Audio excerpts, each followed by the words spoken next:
नमस्कार, मेरा नाम ज्ञानेश्वर है और आपने देखना शुरू किया है लाइव सिटीज। मेरे साथ रोज की तरह दिल्ली से जुड़ रहे हैं देश के जाने माने सीनियर जर्नलिस्ट अजीत द्विवेदी जी। अजीत जी, दो चरणों के चुनाव हो चुके हैं, पूरे देश में ही हो चुके हैं, बिहार में भी हुए हैं। और दो चरणों के चुनाव को लेकर या फिर यूं कहें कि इसके ट्रेंड को लेकर बहुत तरीके की भविष्यवाणियां होने लगी हैं। नुकसान तो होता दिख रहा है एनडीए को। यदि हम बिहार की बात करें, 40 में 40 तो नहीं होने जा रहा है, 40 में 39 नहीं होने जा रहा है, लेकिन कितनी सीटें? मुझे लगता है कि विपक्ष भी अति उत्साहित हो गया है। लेकिन एक बात समझने की है कि मतदाताओं का मन जो है वह उदास है, मत कम पड़ रहे हैं। और जो मतदाता हैं, यदि हम मतदाताओं को देखिए देखिए मर्द मतदाता जो होते हैं, मेल होते हैं, पुरुष होते हैं, वे तो अपने मिजाज को बयां कर देते हैं कि हमने क्या किया, हम क्या करने जा रहे हैं, क्या मुद्दे रहे। लेकिन महिलाएं खामोश रहती हैं। और महिलाओं की बात करें तो आधी आबादी की बात होती है। तो महिलाएं क्या कर रही हैं, महिलाओं का मूड क्या है, यह लोगों को अब तक पता नहीं चल पा रहा है। और बीजेपी को भरोसा इसी बात से है कि महिलाएं जिनके चूल्हे तक वह 5 किलो राशन पहुंच रहा है, जिसे हम लोग कल भी कह रहे थे कि 4 किलो ही मिलता है, 133 ग्राम की खुराक प्रत्येक व्यक्ति के हिसाब से रोज की। तो महिलाएं जो घर में चौका चूल्हा संभालती हैं, उन्हें बाकी चीजों से मतलब नहीं है, राजनीति से मतलब नहीं है। उन्हें यह महसूस क्या हो रहा है कि कोई जो है कुछ दे रहा है। तो महिलाओं की खामोशी, महिलाओं का मन नहीं समझ पा रहा जो तबका है, वह अनेक प्रकार की भविष्यवाणियां कर लेता है। लेकिन महिलाओं का मूड क्या है, और महिलाओं के मूड से ही, महिलाओं के वोट से ही यह तय होने वाला है। सच्चाई यही है कि सरकार किसकी बन रही है, सरकार किसकी नहीं बन रही है। बिहार में जीत हार में कितनी सीटें एनडीए को प्राप्त होगी और कितनी सीटें इंडिया ब्लॉक को प्राप्त होगी। यदि हम टिकटों की बात करें, देखिए, नरेंद्र मोदी नारी सशक्तिकरण की बात करते हैं, लेकिन अभी जो कर्नाटका में हुआ वह भी जान रहे हैं किस तरीके की घटना हो गई है। और वे एनडीए के सांसद, जेडीएस के उम्मीदवार अब तो चुनाव के बाद विदेशी भाग गए हैं। तो नारी सशक्तिकरण की बात करने के बाद भी, महिला आरक्षण के बाद भी, बिहार में बीजेपी ने किसी एक महिला को टिकट अपनी 17 सीटों में नहीं दिया। हाँ, एनडीए से आप ये कह सकते हैं कि जेडीयू ने 2 टिकट दिए, विजय लक्ष्मी देवी को सिवान से, लवली आनंद को शिवहर से। और एलजेपी ने, चिराग पासवान की पार्टी ने, शांभवी चौधरी को समस्तीपुर से, बीना देवी को वैशाली से। आरजेडी ने 6 टिकटें दी, रितु जायसवाल को शिवहर से, मीसा भारती को पाटलिपुत्र से, रोहिणी आचार्य को सारण से, अर्चना रविदास को जमुई से, अनीता महतो, अशोक महतो की पत्नी, नई नवेली पत्नी को मुंगेर से, बीमा भारती को पूर्णिया से। तो जब हम महिलाओं के मन को नहीं पढ़ पा रहे हैं या कोई संकेतक मिल रहा है, इस पर आपका क्या टेक है अजीत जी? देखिए ज्ञानेश्वर जी, हम लोग इतनी चर्चा करते हैं राजनीति की, इतने दिन जी। लगभग रोज ही हम लोग बात करते हैं। बिहार के चुनाव को भी हम लोगों ने बहुत बारीकी से समझा है। ये आपने बहुत अच्छा किया, एक काफी बढ़िया एक अच्छा मुद्दा आप लेकर के आए कि हम लोग महिलाओं की भागीदारी पर चर्चा करें। उस पर जी। निश्चित रूप से चर्चा होनी चाहिए और अच्छी गंभीर चर्चा होनी चाहिए हम्म। कि राजनीतिक दल महिलाओं को टिकट दें, उनको उम्मीदवार बनाएं, उनकी भागीदारी बढ़ाएं। जी सिर्फ बिल्कुल। टिकट के समय उनको खड़ा कर देना नहीं, पॉलिटिकल प्रोसेस में उनकी भागीदारी बढ़ाए, संगठन में उनको स्थान मिले, उनको स्वतंत्र रूप से राजनीति करने का और फैसले करने का मौका मिले। और इससे निश्चित रूप से राजनीति, देश और समाज सब बेहतर होंगे। जी जितनी जहां भी महिलाओं की भागीदारी बढ़ेगी वहां बेहतरी आएगी, चाहे वो राजनीतिक प्रक्रिया में हो, सामाजिक प्रक्रिया में हो, उनकी भागीदारी बढ़नी चाहिए। बिल्कुल। लेकिन अफसोस की बात है, ये दुर्भाग्य की बात है, आपने तो कहा कि बीजेपी ने एक भी टिकट नहीं दी है।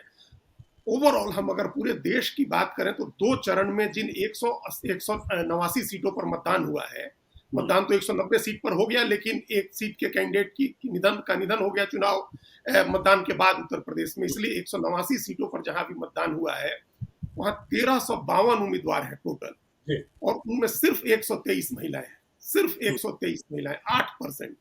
अब बिल्कुल। सोचें, एक तिहाई सीटों पर मतदान हो गया और सिर्फ 8% महिलाएं उम्मीदवार थी। हम्म। 123, 1352 में से आधी आबादी है, 50% आबादी है। और पॉलिटिकल प्रोसेस में, चुनाव के प्रोसेस में भागीदारी कितनी है? तो 8%। जी। भारत सरकार ने अभी एक कानून पास किया, हम लोगों ने देखा, आप कह रहे थे, प्रधानमंत्री नरेंद्र मोदी के नारी सशक्तिकरण का जो उनका अभियान है, और उसमें हम्म। नारी शक्ति वंदन कानून आया, एक महिला आरक्षण बिल को एक नया नाम दिया गया और उसको डिफर कर दिया गया 2029 तक, उसके जी। पहले लागू नहीं हो। 33% हम्म। आरक्षण देना है लोकसभा और विधानसभा की टिकटों में महिलाओं को, और वो डिफर हो गया है 2029 तक। लेकिन भले कानून नहीं हो, जो पार्टी या जो नेता अगर प्रतिबद्ध है इस कॉज के प्रति, इस जी। विषय के प्रति, तो उसका सरोकार है कि महिलाओं का सशक्तिकरण होना चाहिए है, उनकी राजनीतिक भागीदारी बढ़नी चाहिए है, तो उसको कानून की जरूरत नहीं है। उसको बिल्कुल। कतई जरूरत नहीं कानून की, वो अपनी तरफ से और टिकट दे, बीजेपी में बिहार में हमने देखा कि इकलौती सांसद थी रमा देवी बीजेपी से, उनका उनकी टिकट भी काट दिया गया।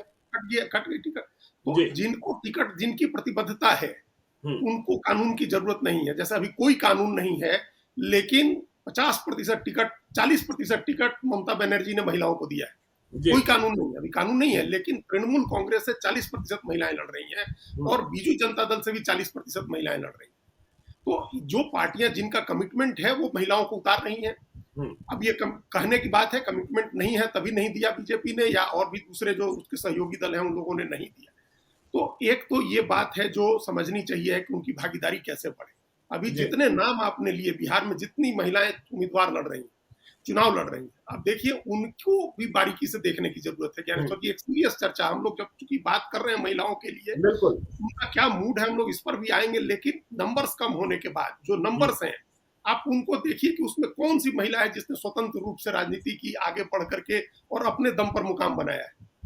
एक ऋतु जायसवाल को छोड़ दीजिए, जी। या बिल्कुल। अर्चना रविदास को भी छोड़ दीजिए, अगर दो नाम छोड़ दीजिए, तो कौन है जिसने स्वतंत्र रूप से राजनीति की, पार्टियों ने उसको मौका दिया और उसके बाद वो इस मुकाम पर पहुंची कि नहीं, चुनाव लड़े। अर्चना रविदास भी मुकेश यादव की पत्नी है, मुकेश यादव मुकेश चुनाव यादव लड़ की चुके पत्नी है हैं। वो, जी।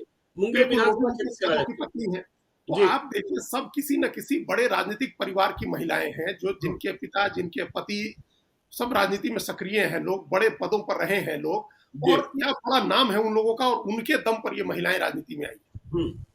तो ये भी अनिता एक महतो ने तो शादी ही की अशोक महतो से इसलिए कि चुनाव लड़ना था।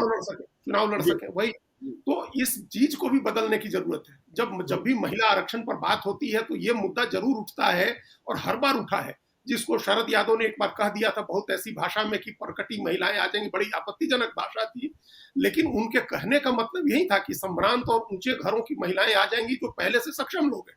जी। इसमें निचले तबके की महिलाओं को कहाँ मौका मिल पाएगा?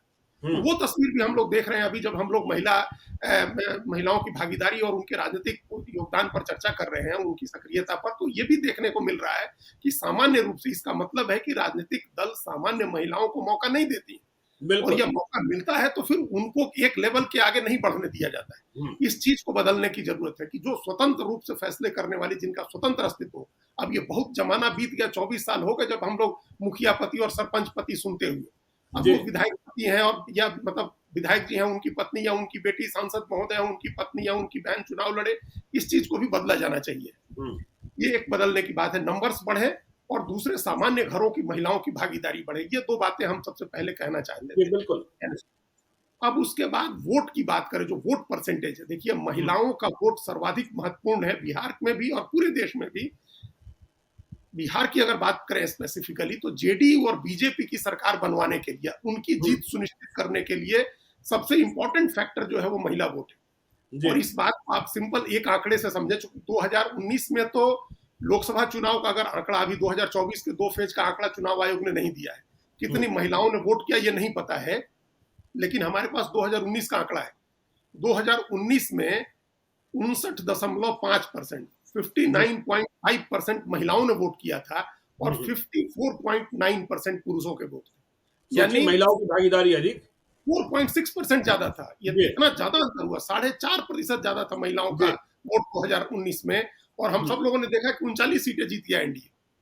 एनडीए 39 सीटें जीती है, उसी वोट की ताकत थी, उसी 4.5% वोट से बड़ा भारी अंतर आया होगा। और वो कैसे, चूंकि अब हम लोग फिगर आउट इसलिए नहीं कर सकते हैं क्योंकि 40 में 39 जीत गए, तो उसमें फिगर आउट नहीं हो सकता है कि उसके वोट से कितना जीते।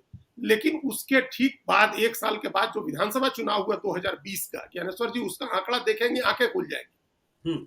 2020 के विधानसभा चुनाव में जो एनडीए है, नीतीश कुमार और जो बीजेपी है, इन दोनों की जो पार्टी है, इनको 125 सीटें आई। 74 सीटें बीजेपी को आई और 43 सीट नीतीश कुमार को, और 4-4 सीटें जो उनको जीतन राम मांझी और मुकेश सहनी, 125 सीटें आई। इसमें से 99 सीटें ऐसी थी ज्ञानेश्वर जी जिन पर महिलाओं का वोट प्रतिशत ज्यादा था। अच्छा। बिल्कुल, बिहार की 243 सीटों में से 166 सीटों पर महिलाओं का वोट प्रतिशत ज्यादा था 2020 की विधानसभा में, और उस 166 में से 99 सीटें एनडीए जीती जी। अब आप सोचिए कितना फैक्टर होता है, महिला का वोट कितना इंपॉर्टेंट होता है एनडीए और बीजेपी के लिए, और महिलाएं किस कमिटमेंट के साथ उनको वोट करने जाती हैं कि 125 में से 99 वो सीटें हैं जिन पर महिलाओं का वोट ज्यादा पड़ा। ज्यादा महिला वोट कर रही है, इसका मतलब कि एनडीए है, एनडीए को बढ़त हो रही है। एक सिंपल फैक्ट बता सकते हैं हम लोग 2019-2020 के बिहार के चुनाव के आंकड़ों से। तो इसलिए इस पर नजर रखने की जरूरत है। ये आंकड़ा जब भी चुनाव आयोग जारी करे, ये देखने की बात होगी कि इन 9 सीटों में जहां मतदान हुआ है, महिलाओं की भागीदारी कितनी, महिलाओं ने कितना वोट डाला है आगे बढ़ के। अगर महिला का वोट प्रतिशत पिछले 2 चुनावों की तरह 2019 का लोकसभा, 2020 का विधानसभा चुनाव, इन दोनों के मुकाबले में अगर महिलाओं का वोट प्रतिशत ज्यादा दिखता है, तो ये उसका सीधा निष्कर्ष निकलेगा कि एनडीए को बढ़त है।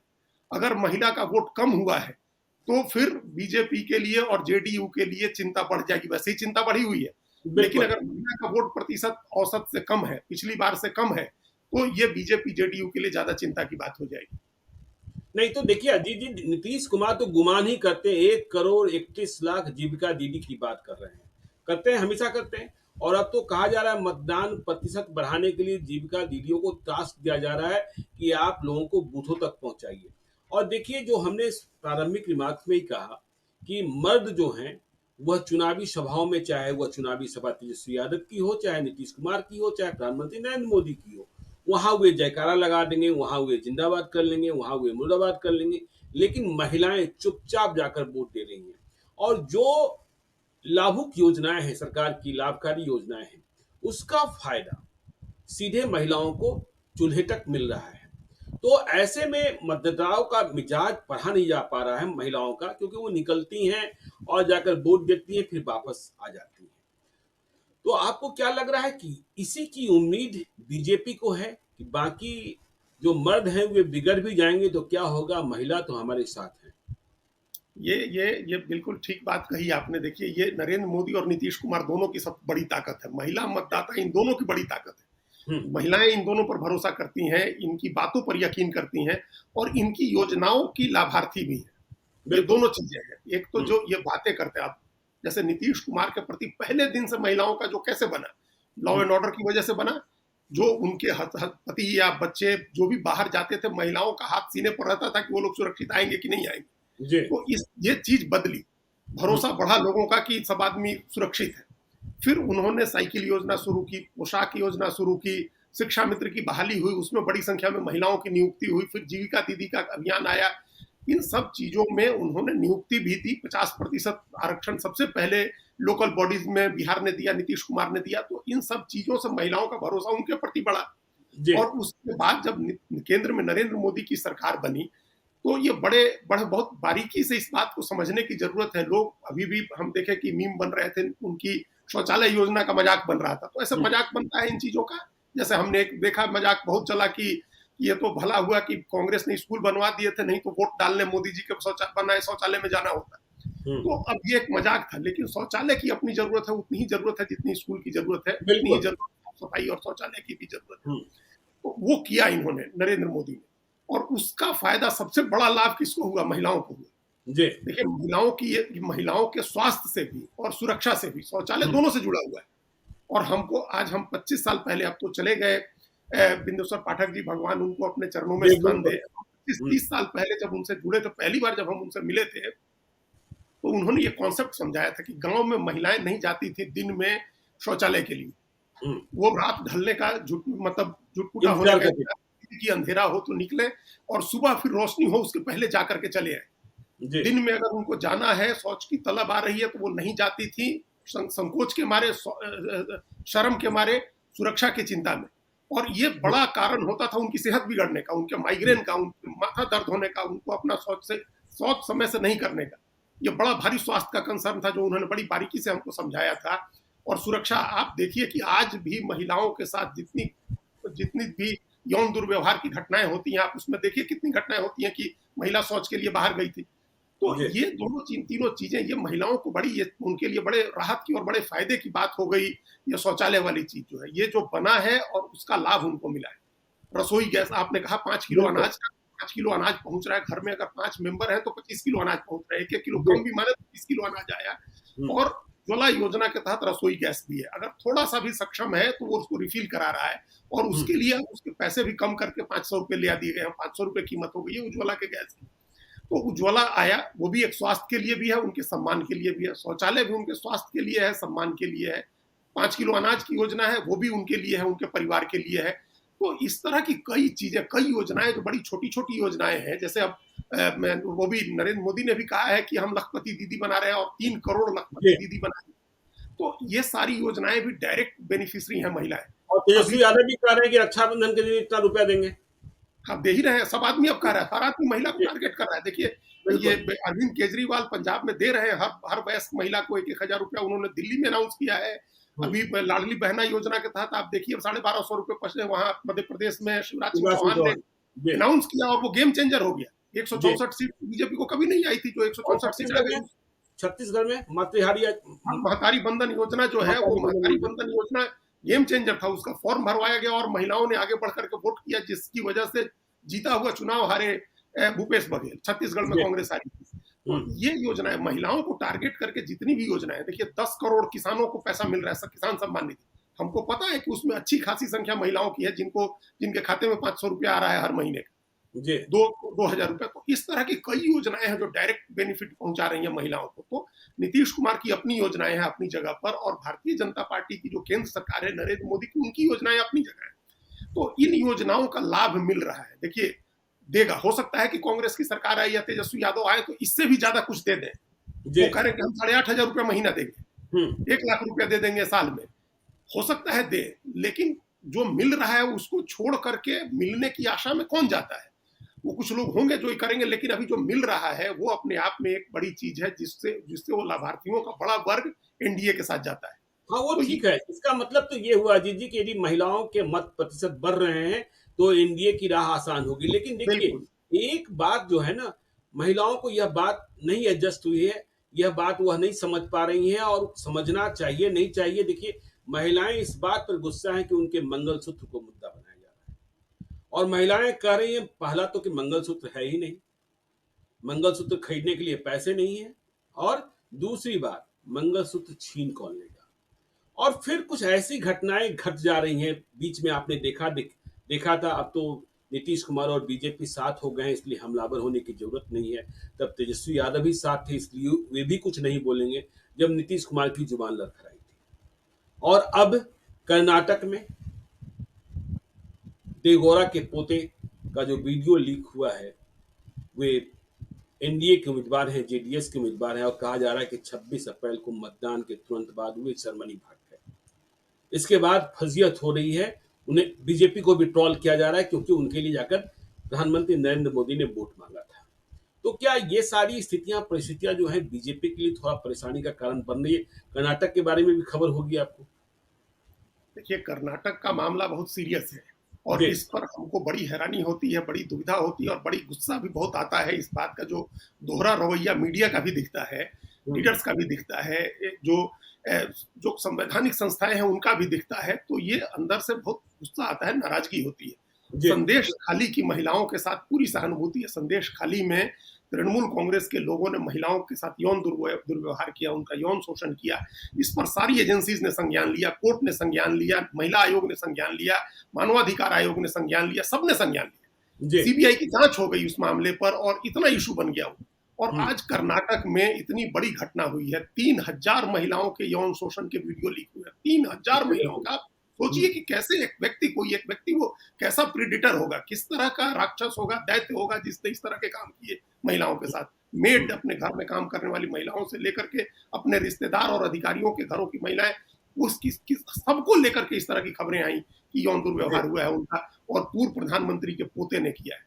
प्रज्वल रेवाना जो जो हसन सीट से एमपी हैं, और हसन सीट वो सीट है जहां से अपने जीवन के पहले दिन से चुनाव लड़ते आए हैं एचडी देवगौड़ा। उस हसन सीट की वो सीट उन्होंने अपने पोते को छोड़ी थी प्रज्वल रेवाना के लिए, और उनके बारे में ऐसी खबर आ रही है। उनके पिता एचडी रेवन्ना के बारे में भी इस तरह की खबरें आ रही हैं। और ये भी खबर है कि देवराजी गौड़ा जो पिछले विधानसभा चुनाव में एचडी रेवन्ना के खिलाफ लड़े थे, बीजेपी के कैंडिडेट थे देवराजी गौड़ा, उन्होंने उस घटना के उसी विधानसभा चुनाव के बाद अपनी पार्टी को सूचित किया था कि इस तरह की खबरें आ रही है इन दोनों बाप बेटे। मैं कल सुन रहा था कि वो दिल्ली तक गए थे और बताने की कोशिश की थी, लेकिन किसी ने बात सुनी नहीं। किसी ने बात नहीं सुनी। उन्होंने कहा, अभी जो नए प्रदेश अध्यक्ष बने बीएस येदियुरप्पा के बेटे बीवाई विजयेंद्र, उन्होंने उनको भी कहा कि ये इस तरह की घटना इन लोगों के साथ तालमेल नहीं करना चाहिए, ये बहुत बदनामी की बात होगी हमारे लिए, और हम एक चाल चरित्र चेहरे की बात करने वाली पार्टी हैं। इसके बावजूद उनसे तालमेल किया गया, इसलिए क्योंकि वो जो भोकाली का वोट है उसके वो बड़े नेता हैं, और वो कई सीटें हैं, 6-8 सीटें हैं लोकसभा की, हसन हो, मंड्या हो, कोल्हार हो, चिकबल्लापुर हो, ये बेंगलुरु रूरल हो, ये ऐसी सीटें, रामनगर, ये ऐसी सीटें हैं जहां वोकाली का वोट बहुत बड़ी संख्या में है, वो वोट चाहिए था, और इसके लिए वो तालमेल हुआ। और अब सब मुंह सी करके बैठे हुए हैं, न महिला आयोग की तरफ से कुछ कहा जा रहा है, न मानवाधिकार आयोग की तरफ से कुछ कहा जा रहा है, न किसी की तरफ से कुछ नहीं कहा जा रहा है। इतनी बड़ी घटना हो गई और प्रेडिटर जो है वो भाग गया, और लोग चुप होकर के बैठे हुए। नहीं अजीत जी, इसका असर कर्नाटक, तमिलनाडु और तेलंगाना, इन सब राज्यों में तो दिखाई पड़ेगा ना। बिल्कुल, कर्नाटक में भी अभी 14 सीटें बाकी हैं जिन पर अभी मतदान होना है अगले चरण में, और तेलंगाना में बाकी है चुनाव, तमिलनाडु का तो हो गया, आंध्र प्रदेश में चुनाव बाकी है। तो ये उन सब जगहों पर असर होगा इसका, और ये एक पूरे देश में लोगों को ये सवाल पूछना चाहिए कि ये बीजेपी का मामला नहीं है, जेडीएस का मामला है, जिससे अभी बीजेपी ने तालमेल किया है।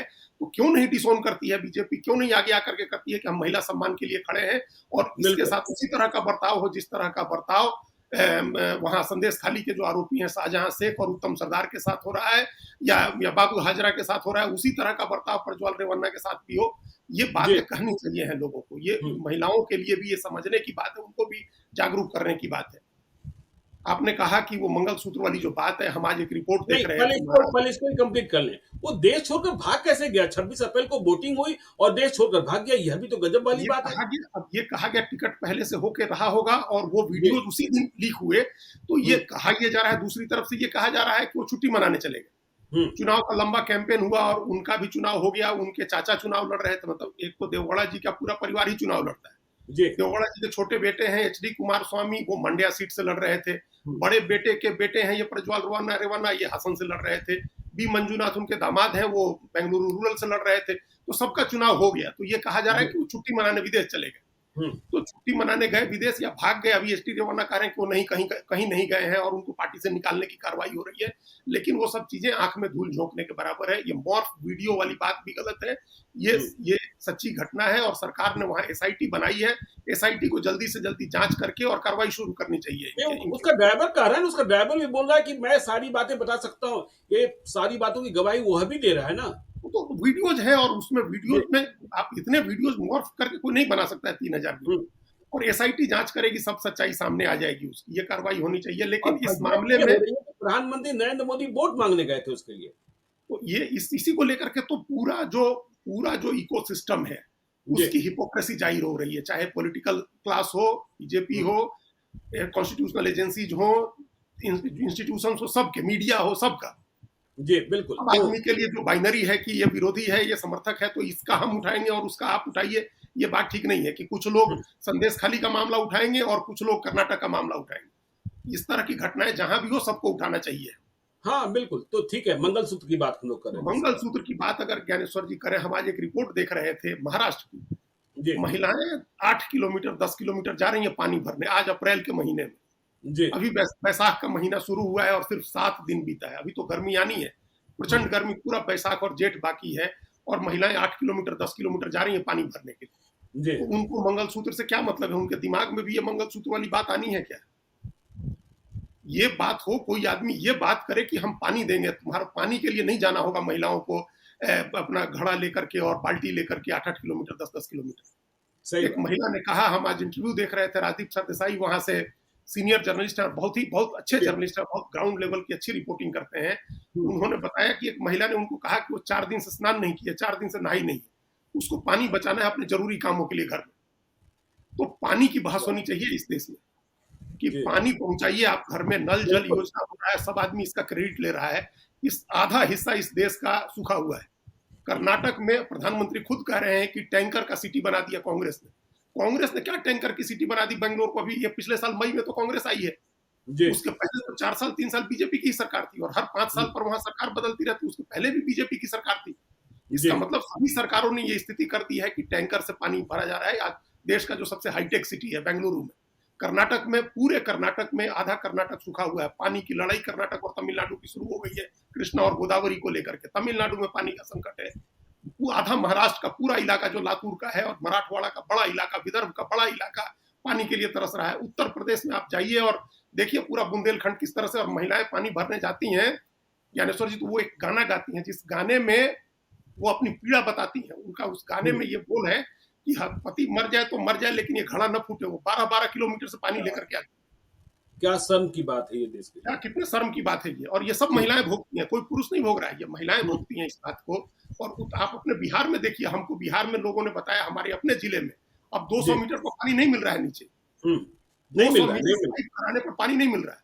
रहा। जी उससे नीचे बोरिंग करानी पड़ रही है। बिहार में भूमिगत जल का स्तर इतना नीचे जाता जा रहा है और आप कह रहे हैं कि आप नल जल से पानी नल से पहुंचाएंगे। तो महिलाओं के लिए ये बड़ी चिंता है कि वो खाना कैसे पकाएंगी, घर की साफ सफाई कैसे होगी, कपड़े कैसे धुलेंगे, वो नहाएगी कैसे। और हम लोग जो 16 श्रृंगार महिला का कहते हैं उसमें पहला उपटन है और दूसरा स्नान होता है। लेकिन अब वो श्रृंगार क्या, और स्नान तो खाने पीने के लिए पानी की कमी हो गई। तो महिलाओं के बारे में अगर कोई आदमी ये कहता है कि मंगलसूत्र पर खतरा है, स्त्री धन पर खतरा है, वो कोई खतरा नहीं है। खतरा उसके जीवन पर है, उसकी सुरक्षा पर है, उसके सम्मान पर है। पानी की व्यवस्था करनी चाहिए है पहले। नहीं, एक बात और है जी, देखिए एक बात और है कि जब हम ये कहते हैं कि लाभुक हैं महिलाएं, उनके खाते में पैसे आ रहे हैं यदि किसान निधि की, या फिर कहें कि राशन पहुंच रहा है, लेकिन जब आप बिहार की महिलाओं से बातचीत करेंगे ना, वो अकेले बैठते हैं या दो चार महिलाएं बैठती हैं तो रोती भी बहुत है, क्योंकि बेटा गया कमाने बाहर, पति भी कमाने गया बाहर, घर में बूढ़े सास ससुर हैं, और वह रह गई इस इंतजार में कि शाम को पति फोन करेगा। वह कहीं पंजाब में है, कहीं तमिलनाडु में है, कहीं चेन्नई में है, कहीं सूरत में है।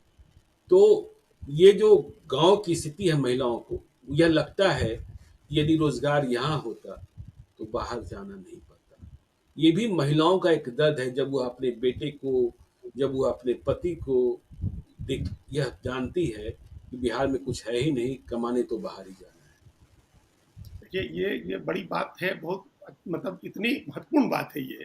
कि जी इसीलिए महिलाएं ज्यादा वोट करने जाती हैं। इसीलिए महिलाएं जो वादा करता है कि हम अच्छे दिन ले आ देंगे, तो उसके लिए अच्छे दिन का मतलब है कि उसका पति और उसका बच्चा घर आ जाएगा, वापस आ जाएगा। उसके लिए वही जी अच्छे दिन है। उसको वहां रोजगार मिल जाए, उसकी पढ़ाई की व्यवस्था वहां हो जाए, उसके इलाज की व्यवस्था वहां हो जाए, ये उसके लिए अच्छे दिन है। और तभी वो जो भी अच्छे दिन की बात कहता है उसके लिए वोट करने जाती है, लाइन लगा करके इस भीषण गर्मी में वो जाती है, वोट करती है। और ये पूरे देश में ज्ञानेश्वर जी मतदान का प्रतिशत बढ़ा है और साथ साथ महिलाओं का मतदान बढ़ता गया है पूरे देश में। पिछला 3 चुनाव हम आपको आंकड़ा बता सकते हैं जी जब महिलाओं ने ज्यादा वोट किया। कितना ज्यादा वोट किया है 2009 में। 2009 में देश में टोटल 42 करोड़ वोट पड़ा था और उस 42 करोड़ में 23 करोड़ वोट था महिलाओं का। अच्छा 23 और 23 करोड़ वोट था उनका। 23 करोड़ नहीं, 23 करोड़ पुरुषों का वोट था, 19 करोड़ महिलाओं का वोट था, 42 जी करोड़। फिर 55 करोड़ वोट पड़ा 2014 में और महिलाओं का वोट बढ़ के 26 करोड़ हो गया। अच्छा 19 करोड़ से 26 करोड़, 7 करोड़ बिल्कुल महिलाओं ने ज्यादा वोट दिया बिल्कुल अच्छे दिन के लिए 2014 में। बिल्कुल।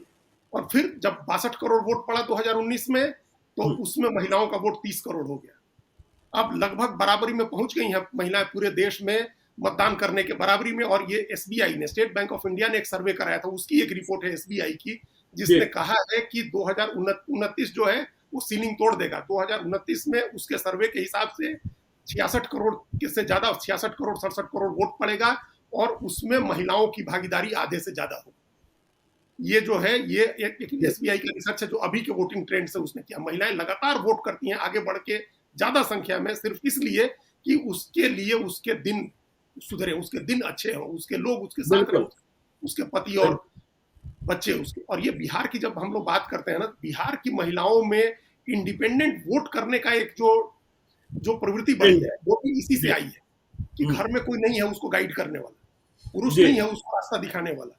हुँ, वो उसको जो सुविधाएं मिल रही हैं वो सीधे उस सुविधा का लाभ ले रही है और अपनी मर्जी से जाकर के वोट कर रही है।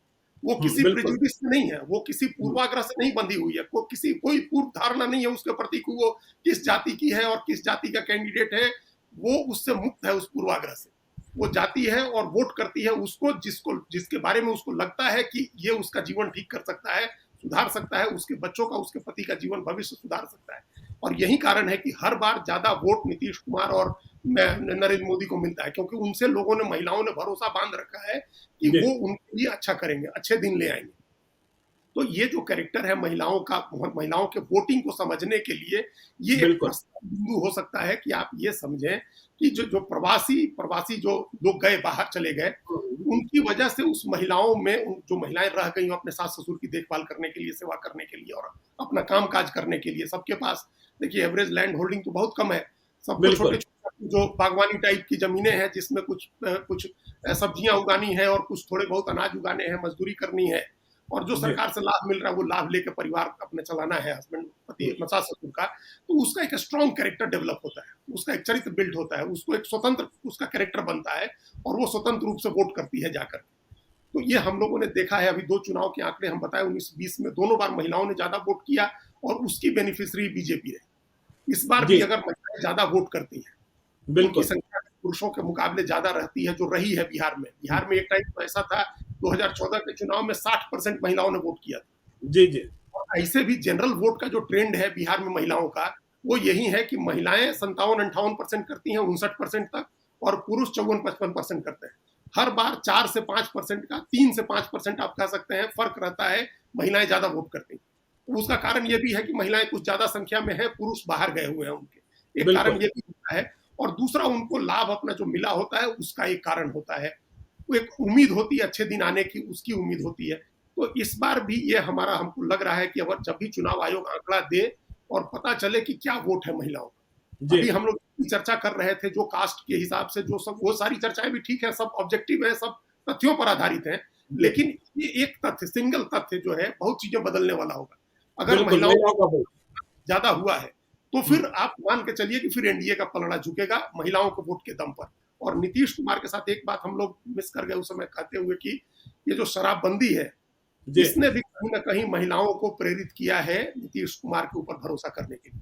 पुरुष लोग बिल्कुल। नाराज हैं और कई तरह की सामाजिक बातें और भी हैं, लेकिन ये एक चीज है जिसने उनको प्रेरित किया है, जिससे उनको ये भरोसा हुआ है कि नीतीश कुमार उनके बारे में सोचते हैं। ये उनकी बड़ी ताकत है नीतीश कुमार जी, की। जी।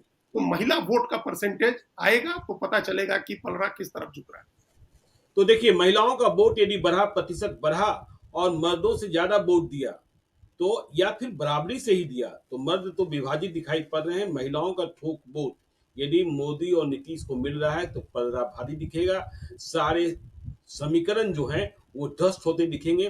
तो महिलाओं के वोट को भी हम लोग डिकोड करने की कोशिश करेंगे आगे आने वाले दिनों में, जब चुनाव आयोग आंकड़े जारी करेगा या फिर ग्राउंड जीरो से और रिपोर्ट्स आएगी। तो आप देखते रहिए लाइव सीरीज को। यदि अब तक आपने हमारे यूट्यूब चैनल लाइव सीरीज को सब्सक्राइब नहीं किया है तो जरूर कर लीजिएगा, और यदि इस वीडियो को फेसबुक पेज के माध्यम से, अगर पेज को लाइक कीजिएगा, ट्विटर पर भी हमें फॉलो कीजिए। धन्यवाद।